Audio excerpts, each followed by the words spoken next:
जरी सरकार नाही आलं तरी काम करून घेण्याची ताकद डॉक्टर राजू वाघमारेत आहे. जो कोण भाजपचा कार्यकर्ता हे बोलत असेल तो सगळ्यात फार मूर्ख माणूस आहे.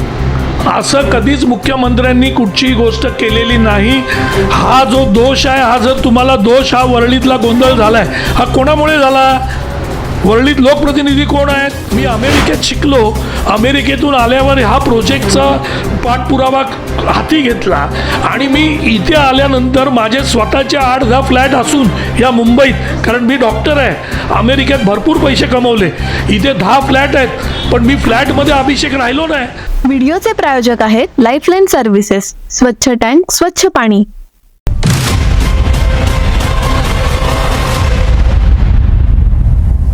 तुम्हाला तुमचा व्यवसाय वाढवायचा असेल आणि अशीच प्रसिद्धी मिळवायची असेल तर जाहिरातीसाठी आम्हाला संपर्क करा. वाघमारे साहेब, पुन्हा सांगतो, ही मंडळी यांचं स्पष्ट म्हणणं आहे, वाघमारेंनी आम्हाला विश्वासात घ्यायला पाहिजे होतं. बघा, ही मंडळी आपल्यासारखी ऑर्गनाईज प्लॅन करून काम करणारी नाहीत. हे वेंदळी लोक आहेत असं आपण गृहीत धरू की यांना जाग उशिरा आली किंवा हे संघटित नव्हते किंवा हे उशिरा कुठेतरी सक्रिय झाले. परंतु शासन, प्रशासन किंवा तुमच्यासारखे हुशार लीडर असताना ह्यांचं नियोजन व्हायला पाहिजे होतं. जर हे नियोजन झालं असतं तर हा आज वाद उद्भवला नसता. बाबा, तुम्ही एक गोष्ट ऐका की या ज्या अगोदरच्या लॉटऱ्या झाल्या 1.5 ते 2 वर्षापूर्वी, जी लॉटरी झाली 2 जुलैची, या काय गपचूप झालेल्या नाहीत. अभिषेक, म्हाडा लॉटरी करताना नोटीस लावते, म्हाडा त्या बिल्डिंगला नोटीस लावते, म्हाडा सांगते की आम्ही तुमची लॉटरी करतोय. BDT चाळीत वाऱ्यासारखी बातमी जाते की यांची लॉटरी होते, 4 नंबरची लॉटरी होते, 5 नंबरची होते, हे सगळीकडे होतं. मग हे होत असताना तुम्ही तर उतरायला पाहिजे की बाबा आमचं काय. हे लोक उतरले नाहीत. आता याच्यातून उपाय काय?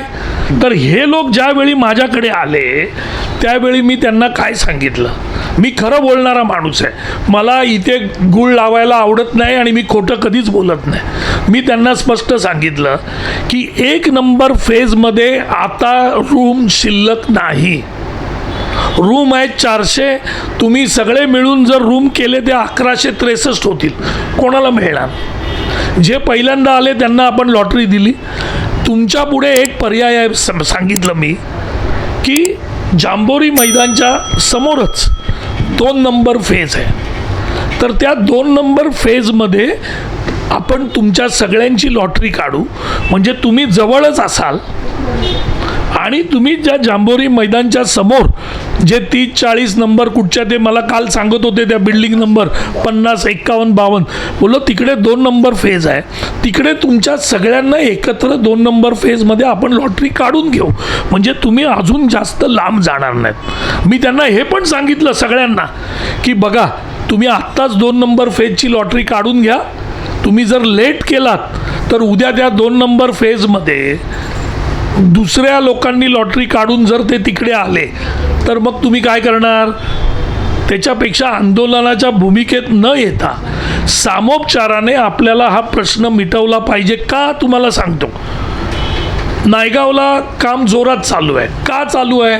दिलाय रोडला जोरात चालू आहे. का चालू आहे? कारण आम्ही जेवढ्या बिल्डिंग खाली करून घेतल्या त्याच वेळी तिथे नवीन बिल्डिंग येतील ना. आता जर तुम्ही बिल्डिंगच खाली केल्या नाहीत किंवा म्हाडाला समजा 3 नंबरचा फेज पाहिजे, आता त्या 3 नंबरवाल्यांनी आंदोलन केलं, बोले आम्ही खालीच नाही करणार, तर होणार कसं? मग जो प्रकल्प 5-6 वर्षात होणार आहे त्याला जास्त लांब होणार. आज नायगावला पहिला फेज आहे हा आमचा, 23 बिल्डिंग साहेब आम्ही खाली करून घेतल्या. किती? 23 बिल्डिंग आज फुल फ्लेजमध्ये काम चालू आहे. दिलाय रोडला ज्या ज्या बिल्डिंग आवश्यक आहेत त्या खाली करा. आज 22 ते 28चं पण आपण काय केलं माहिती आहे का, की 22 ते 28 वाल्यांना मी कन्व्हिन्स केलं की तुम्ही तुमची रूम सोडताना जे तुम्ही काढून नेता ना, नळ काढता, ते ग्रिल काढता, भंगारला विकता, बोललो तसं करू नका. का? तर म्हाडा काय बोलली की यांच्या रूम खाली करू आणि त्या ट्रान्झिट कॅम्प म्हणून वापरू. म्हणजे नवीन ट्रान्झिट कॅम्पमध्ये जागा नाही आहे. नायगावचा ट्रान्झिट कॅम्प फुल झाला आहे, सेंचुरी मिलला पण जागा नाही. मग मी त्यांना कल्पना दिली, बोललो या बिल्डिंग ज्यावेळी खाली होतील 22 ते 28, याच्यामध्ये तुम्ही अजून 6-7 बिल्डिंग जेवढ्या आहेत त्या इथे ट्रान्झिटमधून येतील, टेम्पररी शिफ्टिंग होईल. म्हणून यांना कन्व्हिन्स केलं की तुम्ही पैसे जे तुम्ही खर्च केलेत असं समजा की ते पैसे जे 2-5 हजार मिळणार आहेत त्याच्यावर पाणी सोडा, आपलेच बांधव कोणतरी तिथे येऊन राहतील म्हणजे प्रॉब्लेम येणार नाही. आणि तो ट्रान्झिट कॅम्प द्यायला ते 22 ते 28 वाले तयार झाले. म्हणजे माझी भूमिका काय आहे की हा प्रकल्प लवकरात लवकर होऊन लोकांना घरं मिळाली पाहिजेत. आम्ही ज्यावेळी लढत होतो आम्ही हा विचार नाही केला की वरळीतले लोक येत नाही मग वरळीला काय, कारण हा प्रकल्प सगळ्यांचा एकत्र आहे. जे नियम वरळीला आहेत, जे नियम नायगावला आहेत, जे नियम डिला रोडला एकच नियम आहे. मग आम्ही जे आंदोलन केलं जेव्हा वरळीतले उतरले नाही खाली, आम्ही काय केलं, आम्ही 66 किती नंबरकडे आपण उपोषण केलं, 60 नंबरकडे एक दिवसाचं उपोषण केलं साहेब. वरळीतले काही लोक त्याच्यामध्ये बसलेले, संतोष पवार होते, बाबर होते, तेजस खरात होते, वरळीतलेच लोक. तिथे आम्ही एक दिवसाचं उपोषण केलं मागण्यांसाठी. ज्यावेळी आमचा प्रोजेक्ट मंजुरी मागण्या मान्य नव्हत्या झाल्या तिथे आम्ही उपोषण केलं. वरळीमध्ये मी साई मंदिर बोला, मजल्यावर कोणी बोलवलं तिकडे, त्या शाळेमध्ये लोकांच्या तेलुगू समाजाच्या इकडे, मुस्लिम ज्या बिल्डिंग आहेत 14-15 तिकडे, मनसेनी ज्यावेळी मिटिंग घेतलेली त्या मनसेच्या मिटिंगमध्ये जाऊन मी लोकांना जागृत केलं की आपल्याला काय करायला पाहिजे. हे कशासाठी करत होतो राजू वाघमारे, की राजू वाघमारेला का मी हे केल्यामुळे 10 घरं नाही मिळाली, माझे करोडो रुपये खर्च झाले. हा प्रकल्प लवकरात लवकर सुरू, 8 वर्ष आम्ही कामं केली. आम्ही स्क्रीन लावून सभा घेत होतो. वरळीत सचिन अहिरांच्या ऑफिस समोर त्या मैदानात 3000ची सभा घेतली. मला त्याला परमिशन देत नव्हते. ह्या सगळ्या गोष्टी आम्ही ज्या केल्या राजू वाघमारेंनी, हे स्वतःच्या वैयक्तिक फायद्यासाठी थोडी केल्या. ह्या BDD चाळीत, कारण माझं बालपण, माझं शिक्षण, मी आत्तापर्यंत BDD चाळीत राहत होतो. मी अमेरिकेत शिकलो. अमेरिकेतून आल्यावर हा प्रोजेक्टचा पाठपुरावा हाती घेतला आणि मी इथे आल्यानंतर माझे स्वतःचे 8-10 फ्लॅट असून या मुंबईत, कारण मी डॉक्टर आहे, अमेरिकेत भरपूर पैसे कमवले. इथे 10 फ्लॅट आहेत, पण मी फ्लॅटमध्ये अभिषेक राहिलो नाही.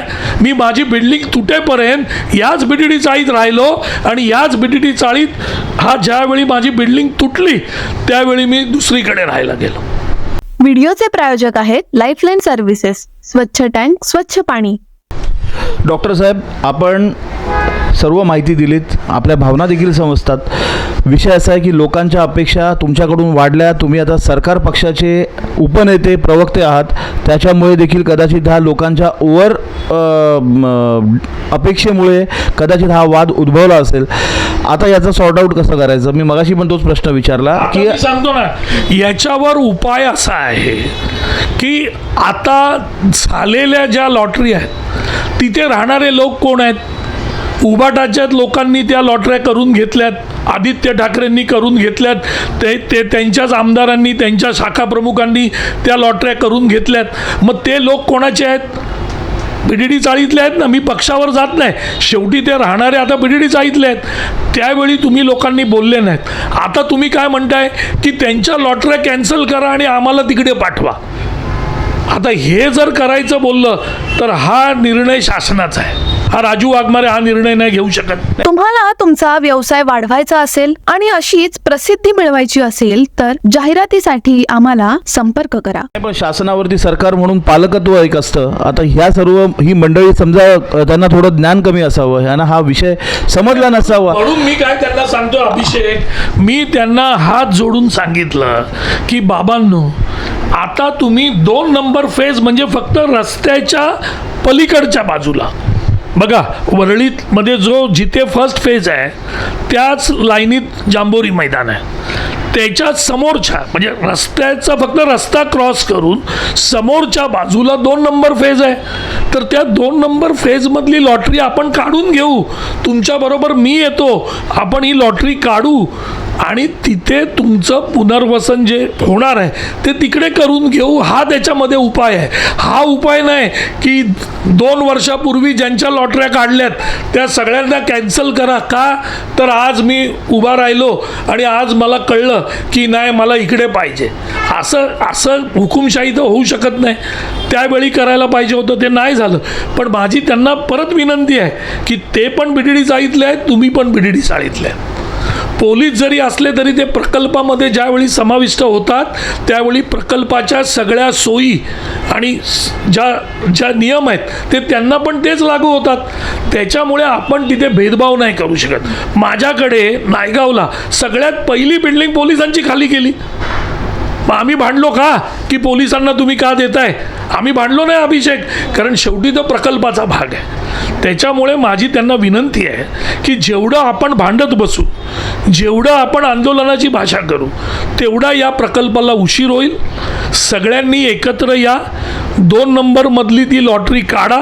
2 नंबरमध्ये जर आपण त्यांनी लॉटरी काढली, काही उरतील त्यांना 3 नंबरमध्ये जागा असेल तर तिकडेच करून घ्या. पण ती लॉटरी जर तुम्ही काढून तिकडे तुमची जागा फिक्स केली तर उद्या मग समजा आता एका बिल्डिंगचं मला वाटतं 10 नंबर बिल्डिंग आहे कुठची तरी, मला त्याच्याबद्दल माहिती मिळाली. त्यांची लॉटरी काढली आहे फर्स्ट फेजमध्ये, पण त्यांना ती लॉटरी काढून त्यांना ती बिल्डिंग खाली नाही करायची. आता जर तुम्ही मला सांगा तुमची लॉटरी कशासाठी काढली, तर तुमची बिल्डिंग तोडून तुम्हाला तिकडे पाठवायचं आहे ट्रान्झिटमध्ये. आता तुमची लॉटरी काढून जर तुम्ही बिल्डिंगच खाली नाही केली तर तुमचा प्रकल्प पुढे जाईल कसा?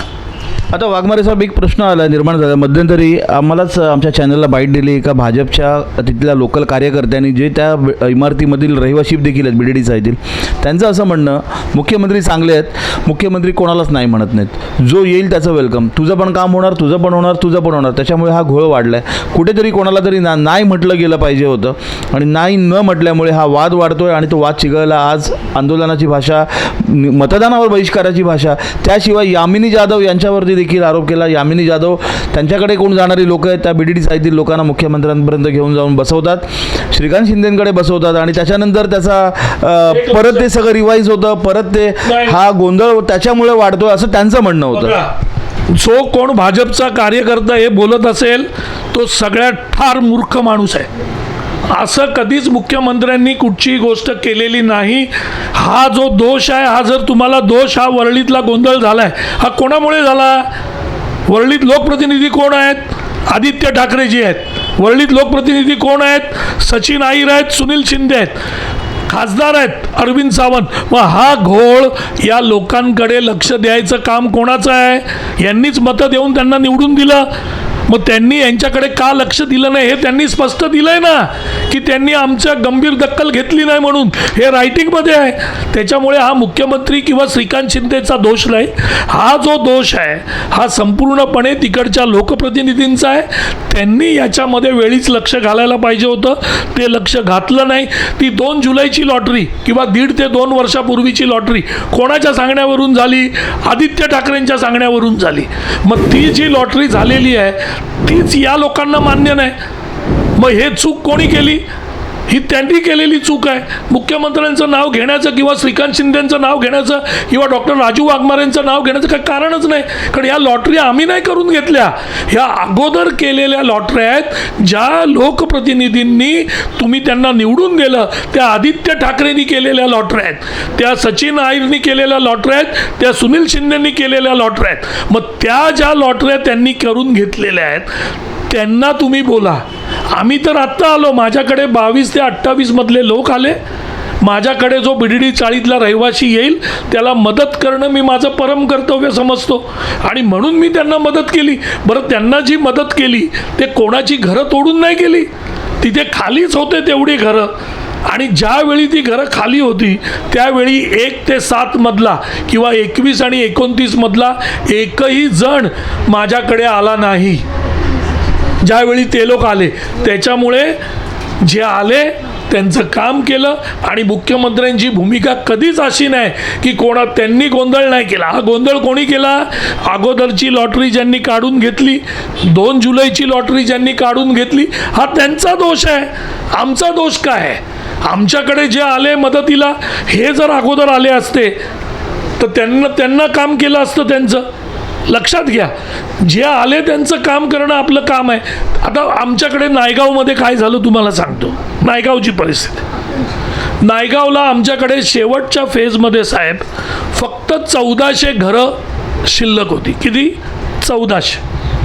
आमचे आमदार त्यांनी चौकशी करायला पाहिजे होती घरं किती शिल्लक आहेत. जसं मी जाऊन चौकशी केली किती घरं शिल्लक आहेत. आमदारांनी काय सांगितलं, चला पोलिसांची लॉटरी काढा, फटाफट काढा. सगळं झालं. शेवटच्या फेजमध्ये अभिषेक, आमच्याकडे 1400 घरं शिल्लक आहेत. 1431 जणांची लॉटरी काढली. 31 जण एक्स्ट्रा. आता ते 31 जणांची जी लॉटरी काढली ते 31 जणांना पहिल्या फेजमध्ये मिळत नाही, कारण घरच 1400 आहेत. त्यांना दुसऱ्या फेजमध्ये जावं लागतंय. त्या बिचाऱ्या लेडीज रोज रडतायत. ते काय बोलतात, आम्हाला अगोदर सांगायला पाहिजे होतं की 1431 मधलं कोण जाईल ते काय माहीत नाही. हे सांगितलं असतं तर मानसिकता आमची झाली असते. मी पोलिसांची लॉटरी काढली 443. आता जेव्हा बोललो त्यावेळी मी त्यांना भर सभेत सांगितलं की 443 आहेत, घरं 400 आहेत. 43 जणांना कुठेतरी दुसरीकडे जावं लागेल, कारण जिथे घरच नाही तुम्ही कुठून देणार घरं. बरं, जिथे म्हाडाचा प्लान आहे, जिथे सेलेबल बांधणार आहेत, जिथे दवाखाना बांधणार आहे, तो प्लान तुम्ही आता बदलू शकत नाही. कारण प्लान बदलला तर त्याला 1.5 ते 2 वर्ष जातात प्लान बदलायला. जिथे सेलेबल आहे तिथे तुम्ही रेसिडेन्शियल बिल्डिंग बांधून तिकडच्या रहिवाशांना त्या रेसिडेन्शियलमध्ये देऊ शकत नाही, कारण प्लान बदलायला 2 वर्ष जातील. मग 2 वर्ष हा प्रोजेक्ट लेट होईल. त्याच्यापेक्षा आपण जिद्द न करता फक्त रस्ता क्रॉस करायचा आहे. 2 नंबरमध्ये आपण घ्यायचं आणि ते आत्ताच घ्यायचं, म्हणजे दुसरा तिकडे कोण येणार नाही. हे जर केलं तर बरोबर होईल. जे 2-3 लोक जे तुमच्या टी व्हीवर जे बोलत होते, माझं त्यांना खुलं आव्हान आहे की तुम्ही या BDD चाळीच्या लढ्यात कुठे होते. तुमच्या बिल्डिंग खाली येऊन मी मिटिंग घेतल्या. कशासाठी? तर BDD चाळीचा लढा यशस्वी होण्यासाठी. कोण आलं? ज्यावेळी BDD चाळीतला 40 माळ्याचे टावर करायचं ठरलं अभिषेकजी, त्यावेळी माझ्याकडे पुष्कळ लोक आले. साहेब तुमचं 23चं आहे, आम्हाला 40 माळे नको, आम्हाला भीती वाटते. बरोबर आहे. मी त्यांना काय सांगितलं, तुम्हाला नको आहे ना, चला आपण आंदोलन करू, 23 माळेच पाहिजेत, खाली उतरा. अभिषेकजी आम्ही बिल्डिंगमध्ये फिरलो, हे वरळीतले आहेत, यांना विचारा तुम्ही. आम्ही बिल्डिंगमध्ये फिरलो, तुम्हाला 23 माळे पाहिजेत, खाली तर उतरा. साहेब एकही माणूस खाली उतरायला तयार नाही. एकही माणूस खाली उतरून बोलायला तयार नाही, कारण दहशत आमदारांची, आदित्य ठाकरे आणि त्यांची दहशत, आणि मुख्यमंत्री उद्धव ठाकरे. एकही माणूस खाली उतरला नाही. शेवटी मला मुख्यमंत्री उद्धव ठाकरे काय म्हणाले, अरे डॉक्टर, वरळीतल्या लोक खाली उतरत नाही आहेत, तू कशाला त्यांना बोलतोय की 23 माळे तुम्ही करा. त्यांना पाहिजे असते तर ते खाली उतरले असते. तर हा प्रश्न तू सोडून दे. मी तो प्रश्न सोडून दिला, कारण कोणच खाली उतरायला तयार नाही. मग मी कोणाला घेऊन भांडू? आमच्याकडे ज्या गोष्टी केल्या तर लोक खाली उतरली ना. राजू वाघमारेमुळे शक्य नाही झालं. लोकांची BDD चाळीची एकजूट, आमच्या महिला वर्गाची एकजूट, आमचे पुरुष, आमच्या मुलं मुली सगळे भर पावसात भर उन्हात 8 वर्ष आम्ही खेळतोय हा डाव, आणि हा प्रोजेक्ट आम्ही यशस्वी केला. ही ॲग्रीमेंट देत नव्हते. आम्हाला काय सांगत होते की ॲग्रीमेंट तुम्हाला नवीन घरात याल तेव्हा मिळेल. आम्ही बोललो ॲग्रीमेंट आणि लॉटरीशिवाय आम्ही सोडणार नाही. आज सगळ्यांना ॲग्रीमेंट मिळणार आहे. 500चं घर मिळतं आहे. 12 वर्ष फ्री मेंटेनन्स. महाराष्ट्रातला पहिला प्रोजेक्ट आहे की 12 वर्ष फ्री मेंटेनन्स सरकार देतं आहे. एवढं सगळं चांगलं जर यांच्यासाठी करून ठेवलं आहे, आणि तुम्ही म्हणजे ज्या माणसांनी केलं आहे, तुम्ही आता 1-2 बोलून काय फरक नाही पडत मला, कारण अख्ख्या BDD चाळीला माहिती आहे की BDD चाळीच्या पुनर्बांधणीसाठी अखिल BDD चाळी सर्व संघटनांचा एकत्रित संघ आणि इतर संघटना यांनी किती मेहनत केली, किती खर्च केले, किती उन्हातान्हात राबले, किती पोलिसांबरोबर झगडले, काय काय गोष्टी केल्या, किती धमक्या सहन केल्या, त्या आम्ही केल्या. पण आम्ही प्रोजेक्ट यशस्वी करून दाखवला. लोक आता प्रत्येक BDD चाळीतला रहिवाशी करोडपती होणार आहे. त्याच्यामुळे या घोळामध्ये ना मुख्यमंत्र्यांचा संबंध आहे, ना श्रीकांत शिंदेंचा संबंध आहे, ना डॉक्टर राजू वाघमारेंचा संबंध आहे. कारण ही गोष्ट का तयार झाली, तर ही गोष्ट लोकप्रतिनिधींनी आदित्य ठाकरे, सचिन अहिर, सुनील शिंदे आणि अरविंद सावंत या लोकप्रतिनिधींनी याच्यात लक्ष घातलं नाही जेव्हा वेळ होता त्यावेळी, आणि त्यांच्यामुळे त्यांनी लक्ष न घातल्यामुळे आज रहिवाशांवर ही परिस्थिती आलेली आहे. त्याला जबाबदार ते आहेत, त्याला जबाबदार आमच्यातला एकही नाही. व्हिडिओचे प्रायोजक आहेत लाईफलाईन सर्व्हिसेस, स्वच्छ टँक स्वच्छ पाणी. वाघमारे साहेब, हा BDD जाईचा विषय एक वेगळा राहिला. आपण आता पक्षाचे उपनेते प्रवक्ते आहात, शिवसेनेचे मुख्य प्रवक्ते. अजून एक ह्याच वरळी विधानसभेतील लोअर परळमधील तक्रार होती. एक उत्तर द्या, आपले सुशांत शेलार अभिनेते हे आपल्या पक्षाचे कुठल्या पदावरती काम करतात? ते मला वाटतं आमच्या पक्षाचे सचिव आहेत. सचिव आहेत. तक्रार अशी होती की लोअर परळ स्टेशनच्या बाजूला खामकर मंडई नावाची महानगरपालिकेची मंडई आहे, तिची फार दुरावस्था झाली आहे. त्याच्या बातम्या देखील आलेल्या आहेत. महानगरपालिका देखील त्या ठिकाणी कन्फ्यूज आहे. पालकमंत्री दीपक केसरकर यांनी त्याबाबत सकारात्मक भूमिका दाखवली. त्यातील 48 दुकानांना बाहेर शिफ्टिंग करू असं भाषणामध्ये भर सभेत त्यांनी कमिटमेंट केली, आणि जी जागा दाखवली DMC लेवलच्या आणि municipal commissioner, assistant municipal commissioner या संपूर्ण टीमला, हे सर्व फायनल झालं. त्यांचं शिफ्टिंग होणार होतं, परंतु त्याच ठिकाणी शेजारी राहणारे सुशांत शेलार यांनी स्वतःच्या वैयक्तिक स्वार्थापोटी म्हणू शकतो आपण, कारण की त्यांना ती जागा स्वतःचे कार्यक्रम लावण्यासाठी हवी होती, अशा त्या मंडईतील लोकांचं म्हणणं आहे. आणि आजूबाजूला त्या ठिकाणी म्हणे आम्हाला प्लेग्राऊंड वगैरे करायचं आहे. त्यामुळे महानगरपालिकेचे 48 टेनंट जे तिथले स्थानिक रहिवासी देखील आहेत, आणि हे सगळे मराठी लोकवस्तीत राहणारी ही तिकडचीच मंडई आहेत, तर त्यांच्यावरती कुठेतरी अन्याय झाला. आणि सुशांत शेलार यांनी दीपक केसरकर यांना काहीतरी वेगळं सांगून तो विषय तिथे स्थगित केला आणि ती जागा कॅन्सल करण्यात आली. काय सांगताय? आता हा देखील असाच विषय आहे, म्हणजे वरती मुख्यमंत्री चांगलं काम करतायत किंवा त्यांची लोकांबद्दलची भावना चांगली आहे, परंतु खालती उपनेते किंवा हे सचिव कॅटेगरीची इतर मंडळी ह्या त्यांच्या केलेल्या कामावरती पाणी का फिरवतात? उत्तर द्या, तुम्ही प्रवक्ते आहात. लक्षात घ्या, सगळ्यात पहिली गोष्ट BDDचा मुद्दा वेगळा आहे आणि तो मुद्दा वेगळा आहे. राहिला प्रश्न सुशांत शेलारचा, तर सुशांत शेलार साहेबांना मी चांगला ओळखतो. मला या प्रकरणाची माहिती नाही आहे. आज तुमच्याकडून पहिल्यांदा मला कळलेलं आहे की हे प्रकरण काय आहे, तर याची पूर्ण माहिती मी गोळा करतो. याची पूर्ण, आता तर आचारसंहिता आहे, याची पूर्ण माहिती मी गोळा करतो. जे कोण 58 किंवा 48 जे कोण दुकानदार असतील आणि त्यांचा जो प्रश्न असेल, तर जरा मी काय म्हणतो की जे कोण असतील त्यांना तुम्ही आमच्याकडे पाठवा. आपण त्या मराठी माणूस आहे, मराठी माणसासाठी शिवसेना कटिबद्ध आहे. त्याच्यामुळे जे कोण असतील त्यांना तुम्ही पाठवा, त्यांचं आपण चौकशी करू. मी याची सगळी BMCमधून माहिती मागवतो. केसरकर साहेब आता निवडणुकीत असतील, निवडणुकीनंतर भले कोणाचंही सरकार आहे, सरकार येणार आहे आमचंच महायुतीचं, पण तुम्ही असं पकडा की सपोज उद्या काय झालं, कोणाचंही सरकार आहे, त्या 48 जणांना पाठवा. कारण जरी सरकार नाही आलं तरी काम करून घेण्याची ताकद डॉक्टर राजू वाघमारेत आहे. हा BDD चाळीचा प्रोजेक्ट ज्यावेळी आम्ही आंदोलन सुरू केलं त्यावेळी आमचं सरकार नव्हतं, मी विरोधात होतो, मी काँग्रेसमध्ये होतो. हे सरकार त्यावेळी भाजप शिवसेनेचं होतं, त्यांच्या विरोधात आम्ही आंदोलन उभारलं, कारण हे आंदोलन पक्षाचं नव्हतं, हे घराचं आंदोलन होतं आणि ते आंदोलन आम्ही यशस्वी करून दाखवलं. त्याच्यामुळे उद्या ह्या निवडणुकीनंतर तुम्ही ह्या 48 जणांना माझ्याकडे पाठवा. मी त्यांच्याबरोबर दिवस रात्र फिरेल, त्यांना न्याय कसा देता येईल याकडे आपण लक्ष देऊ. पण मला खात्री आहे की सुशांत शेलार असं करू शकत नाही. कदाचित काही गैरसमज झाले असतील, पण जे काही झाले असतील ते दूर करून त्यांना न्याय कसा देता येईल 48 जणांना, त्याच्यासाठी मी त्यांच्याबरोबर स्वतः फिरेल आणि स्वतः पाठपुरावा करेल की त्यांना न्याय मिळाला पाहिजे. ही भूमिका माझी नेहमीच राहिलेली आहे आणि ती याच्यात पण कायम राहील. प्रवक्ते राजू वाघमारे होते. BDD चाळीबद्दल विस्तृत चर्चा या ठिकाणी झालेली आहे.